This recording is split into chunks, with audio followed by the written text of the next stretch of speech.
दूसरी तरफ उसमें देखें तो कह रहे हैं कि आपको वोकेशनल ट्रेनिंग दिया जाएगा। और वोकेशनल ट्रेनिंग में क्या है कि आप लकड़ी चीरना सीख सकते हैं, जूता बनाना सीख सकते हैं, लोहार का काम कर सकते हैं। ये सारे काम आपको सिखाए जाएंगे, लेकिन उसके साथ साथ और भी होंगे। एयरप्लेन बनाना भी हो सकता है, कई और तरह से क्राफ्ट बनाना हो सकता है, इस तरह के और वोकेशनल ट्रेनिंग, कंप्यूटर पे चलाना हो सकता है। ये सारे ट्रेनिंग होंगे उसमें। लेकिन जिसके पास पैसा होगा वो तो ले लेगा अपना, जो बेहतर है कंप्यूटर चलाना और तमाम तरह के ये सारी चीजें, क्राफ्ट बनाना सीखना। लेकिन जिसके पास पैसा नहीं, उसको कहाँ ढकेलना चाहते हैं आप? यही तो चल रहा है, यही तो प्राइवेटाइजेशन की तरफ दौड़ा रहे हैं आप।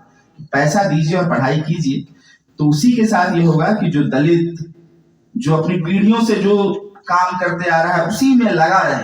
यानी शब्द कितना अच्छा है, नेशनल एजुकेशन पॉलिसी 2020, लेकिन उसमें जातिवाद किस तरह से व्याप्त है कि अगर कुम्हार का बेटा है तो वो घड़ा ही बनाएगा, चमार का बेटा है तो जूता ही सिलेगा। सरकार ने इस नियम को लेकर आया है, ये लेकर आई।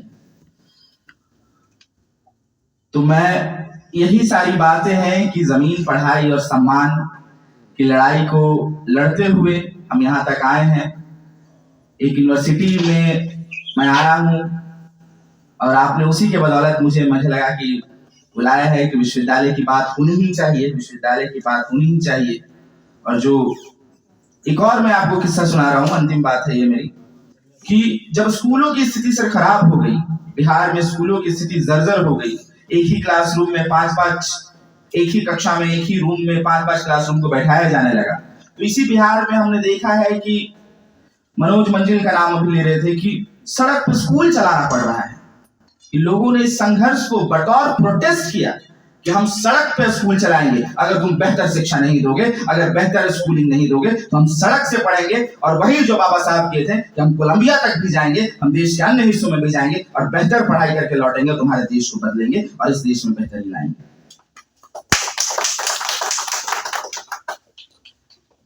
तो इतनी ही बात है कि संघर्ष करना है। वायदे बहुत है हमारे पास, सरकारी वायदे बहुत हैं। सरकारी वायदे इस तरह से भी हैं कि जो 96 लाख परिवार जिनके इस बिहार में 6,000 से कम तनख्वाह है, तो उनको सरकार बोल रही है कि 2-2 लाख रुपया देगी। और जानिए, मैं इसलिए बता दे रहा हूँ कि किनके पास नहीं है, ये सब जानते हैं। दलितों के पास नहीं है पैसे, दलितों की आमदनी नहीं है। जब 1.5% नौकरियां हैं तो दलितों के पास कहाँ है नौकरियां? तो बोल रही है 2-2 लाख रुपया देंगे। और अभी 96 लाख मैंने बताया ना, तो 40,000 को पहला इंस्टॉलमेंट मिला है। ये एक चीज है। और इस वायदे को पूरा करने में जो साल लगने वाले हैं वो 234 साल लगने वाले हैं, अगर इस रफ्तार से दिया जाएगा पैसा। तो 234 साल का इंतजार बिहार के लोग करेंगे अपने बेहतरी के लिए। इस सरकार में अपने बेहतरी के लिए, जमीनों के लिए, जो जमीन देने का वायदा है कुछ डिसमिल, वो भी नहीं मिला, ना पैसे मिल रहे हैं। तो लड़ाई बैलेट के दम पे, सही बात है कि हमें अपने लोगों को सत्ता में आने के लिए और प्रेरित करना होगा, हमें और लोगों को राजनीति में आने के लिए प्रेरित करना होगा। साथ ही भी बहुत लोग बोल रहे थे कि हमारे पास राजनीतिक प्रतिनिधित्व नहीं है। साथियों ने बोला कि रिप्रेजेंटेशन के नाम पर लोग तो हैं अलग अलग पार्टियों से, संसद भवन में, विधानसभा में, लेकिन हमारे लिए कोई बोलने वाला नहीं रहता है। वहां पे कोई भी आंदोलन हो रहा होता है या मांझी समुदाय के लोगों को मार दिया जाता है, तो एक हमारे बीच से, हमारे गया से, जहां से मैं आता हूँ, जहां से दशरथ मांझी हुए, उस जगह के हैं जीतन राम मांझी, वहां के सांसद हैं। पूरी तरह से खामोशी रहती है जब दलितों पर हमला होता है, हत्या होता है।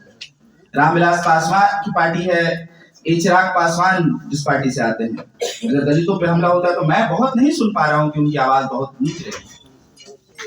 तो हमें रिप्रेजेंटेशन तो हमने दिया है, लेकिन ऐसा ना हो कि हमारे लिए बोलने वाला कोई ना हो, टोकन रिप्रेजेंटेशन ना हो। ऐसा हमारे बीच से कोई जाए कि जो हमारे हक की बात करे। जो ऐसा ना हो कि राष्ट्रपति रहते हुए आदिवासियों के जंगल खोद दिए जाए और राष्ट्रपति जिस समुदाय से आती हैं उनके लिए कुछ ना बोले। ऐसा भी हमें रिप्रेजेंटेशन नहीं चाहिए। तो इन्हीं सभी बातों के साथ मैं आपका फिर से शुक्रिया करता हूँ, फिर से इस लड़ाई को सम्मान करता हूँ, सलाम करता हूँ कि आप लोग इतनी देर से बैठे हुए हैं, हमारी बातों को सुन रहे हैं और इस ताप को, जो रंगूंडी भी लिखते हैं कि आइए महसूस करिए जिंदगी की ताप को, मैं चमारों की गली तक ले चलूंगा आपको। तो इस गली से हम गुजरते हुए यहाँ तक आए हैं, आगे और लंबी लड़ाई है और बेहतर ढंग से लड़ाई लड़नी है और इसके लिए आप सबको तैयार होने की जरूरत है। शुक्रिया।